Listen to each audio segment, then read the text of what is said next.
በሁለት ሐሳብ የሚያነክሱ ሰዎች አሉ። በክርስትናው እንኳን ይኖር ይሆን አይኖር ይሆን ካለ ለምን አላየሁትም?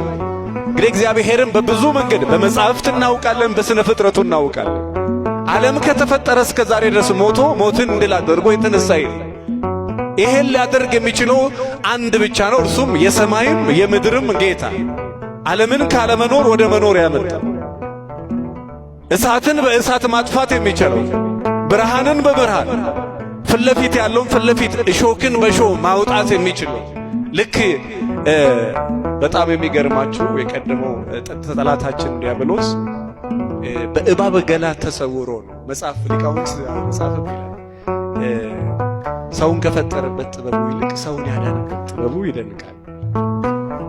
የክርስቶስ በጣም የሚደንቅ የማዳኑ ምስል እሱ ተሰውሮ እንግዲህ አሁን ዕፀ በለስን በልተን ነው ከገነት የወጣ ነው። ድጋሜ ደግሞ በልተን ነው ወደ ገነት ነው። ስጋውን ደሙን ተቀብለን ነው ተመልሰን የወጣ ነው። በልተን ስለሆነ መልሰ ደግሞ የምትገባው ምን ተብሏል? በልተን ነው የምትገባው። ስጋዬን የበላ ደሜን የጠጣ የዘላለም ሕይወት አለ። ስጋዬን ያልበላ ደሜን ያልጠጣ ግን ምን የለውም? የዘላለም ሕይወት የለውም። ኢየሱስ ክርስቶስ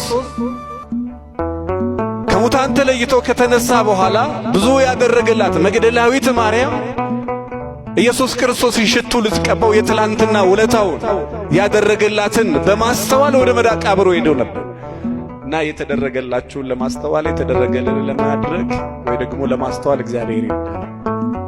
አሜን በሉ።